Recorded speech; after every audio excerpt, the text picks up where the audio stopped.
Saudara masih bersama dengan Bapak Bupati Karangasem, Ibu D.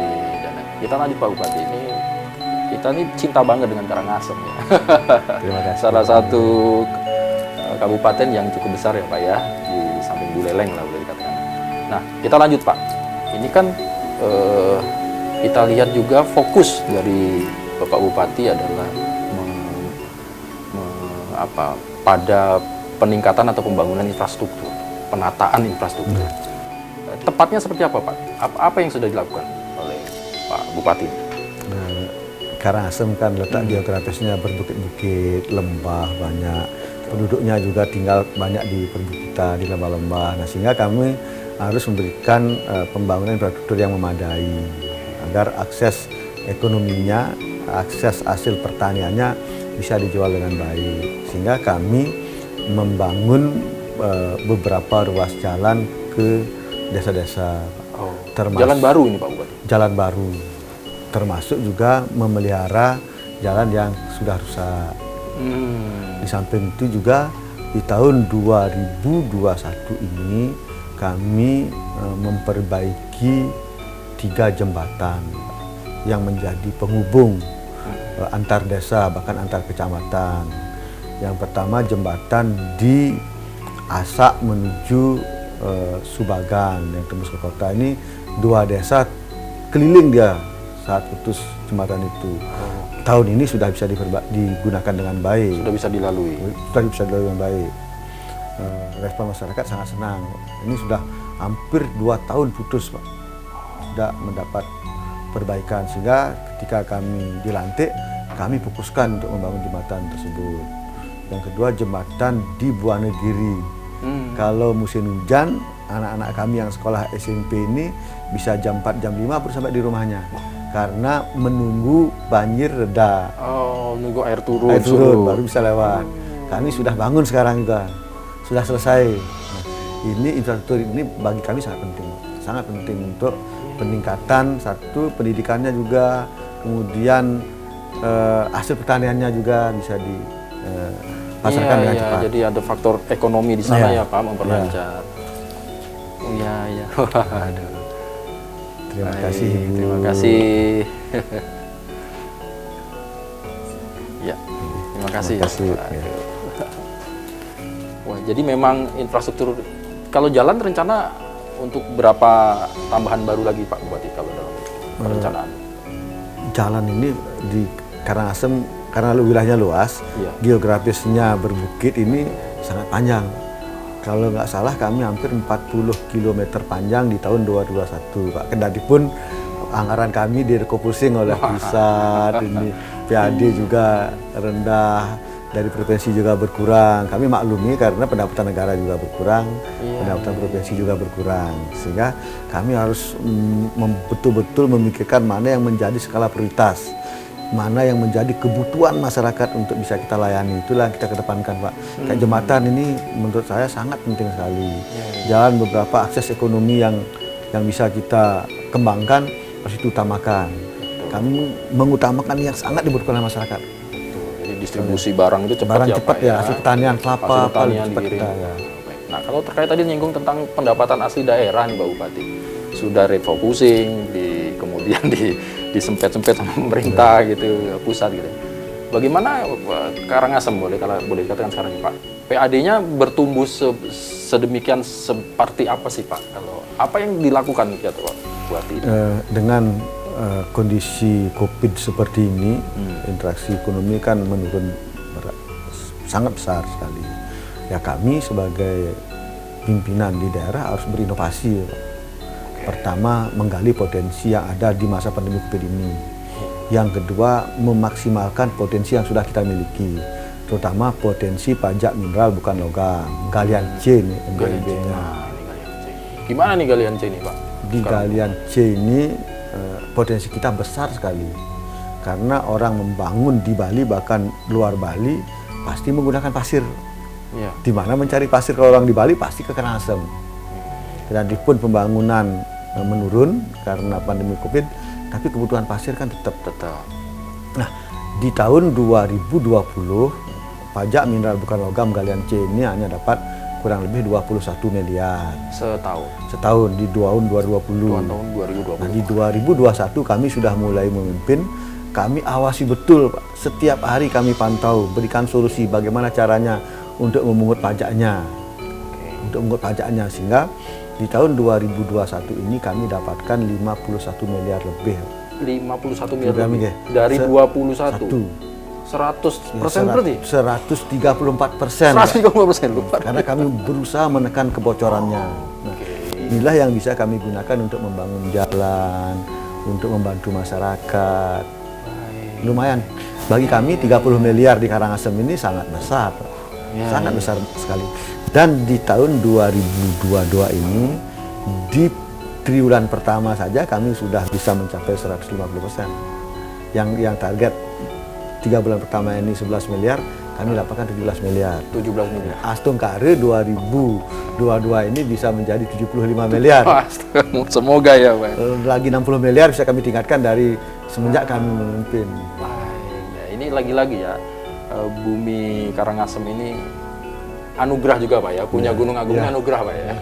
Selain pertaniannya dari sisi subur. positifnya kami anugerahnya lihat. Iya. Jadi segi positifnya, jadi ini bisa diberikan selama itu mengikuti aturan yang ada ya, Pak ya. Ini tetap mengikuti itu ya, Pak ya. Dan ini memberikan sumber pendapatan daerah yang luar biasa ternyata kalau dikelola dengan baik. Luar biasa ini. Mudah-mudahan nanti. Nah, kemudian kan kemarin kita juga sempat tentang ini loh, Pak. Gula. Arak gula ya, Pak, yang sempat ya. Kalau sekarang bagaimana sih, Pak? Kalau pandangan dari Pak Bupati bagaimana terkait dengan ini sebetulnya? Sejatinya saya selaku pemimpin, kalau masyarakat berinovasi, masyarakat mau berkreasi, bagus-bagus saja, tetapi jangan keluar dari aturan dan mekanisme yang ada. Kalau memproduksi arak gula berlebihan, berbanyak sekali, sudah harus memiliki izin industri. Yang kedua, kalau sudah membuat arak terlalu banyak, kan pasti mengedarkan, harus ada izin edar minuman beralkohol. Ini kan tidak dipenuhi. Dan kami tidak menginginkan masyarakat kami melanggar aturan, Pak. Harus dari sekarang penegakan aturan harus jalan terus sehingga tidak melebar. Kalau lain dilanggar. Satu. Yang kedua, Pak Gubernur sudah mengeluarkan Peraturan Gubernur Nomor 1 Tahun 2020 tentang perlindungan destilasi minuman beralkohol tradisional arak Bali. Dan ini sudah digemari oleh mancanegara. Arak kita, kalau di Jepang ada sake, di Korea ada soju, di Indonesia ada arak di Bali tempatnya. Inilah yang perlu dilindungi, Pak. Kalau arak gula ini tidak tradisional dan kualitasnya juga, karena ada zat kimia menggunakan ragi di sana dan menggunakan gula, saya rasa kualitasnya akan tidak lebih bagus, lebih bertahan dari arak tradisional. Nah, ini kan fokusnya mempertahankan tradisional kita. Kalau arak gula dibiarkan dengan harga yang murah, takutnya kami arak tradisional ini akan punah. Siapa yang mau menekin nyuh pagi-pagi yang sekian pohon, naik pohon kelapa, naik pohon aren ini kan bagian dari budaya adat kita. Kearifan lokal kita ini harus dipertahankan. Sebaiknya kami himbau kepada pembuat arak gula ini agar menggunakan bahan-bahan lokal seperti tuak jake, tuak ental, tuak nyoh. Gunakanlah bahan-bahan itu. Kalau alasannya menggunakan bahannya sedikit, ayo kita menanam kelapa lagi, ayo kita menanam lontar lagi, ayo ajak masyarakat kita untuk bertani tuak kelapa, tuak aren, tuak jak, tuak ental. Ayo kita gerakkan bersama-sama sehingga bahan dasar kita banyak. Kalau itu alasannya kekurangan arak katanya, ayo kita gerakkan bersama-sama. Kemudian kan apa yang dilakukan, Pak? Apakah ada terhadap mereka nih yang sudah ke sana, kemudian kan kita beritahu tadi, Pak, ini melanggar aturan, kemudian hasilnya juga tidak sehat kalau bisa dilihat dari minum itu lebih sehat yang tradisional. Ya. Kita jauh ya Pak jauh ya. Jauh ya. Karena Apa yang dilakukan pada mereka nih Pak? Apakah terus dibiarkan atau ada pendampingan atau apa? Ininya gimana Pak? Kami bahkan sudah mengeluarkan instruksi agar melakukan pembinaan kepada pengrajin arak gula. Digiring dia agar mau menggunakan bahan lokal hasil petani ini. Tua apa? Yang berikutnya kami sudah memindahkan kepada Dinas Perdagangan dan Koperasi untuk membina membuat koperasi. Membuat koperasi sehingga nanti dia secara komunal membuat produksi, Pak. Dan harganya pun nanti harga yang lebih bersaing, lebih bagus harganya. Kami sudah melakukan Pak, termasuk pembinaan, bahkan kami sudah melakukan penertiban Pak. Kami bekerja sama dengan Pol PP Provinsi Bali melakukan penertiban. Bahkan kami minta bantuan kepada pihak aparat kepolisian sehingga waktu ini ada pemusnahan barang itu Pak. Kami musnahkan bersama Pak Kapolda, Pak Gubernur, Pak Kapolres memusnahkan agar ada efek jerah juga bagi masyarakat. Karena kami sudah awalnya melakukan pembinaan Pak. Pembinaan berkali ketika masih ya kami harus ambil barangnya, musnahkan agar ada efek jerah. Tapi pembinaan tetap jalan Pak.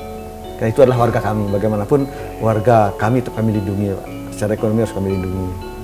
Nah, kalau boleh pesan, apa yang dipesan Pak Bupati kepada petani atau apa ya pengrajin industri tadi itu lah, yang gula, yang kita ini Pak, dilarang, kemudian seperti apa sih Pak?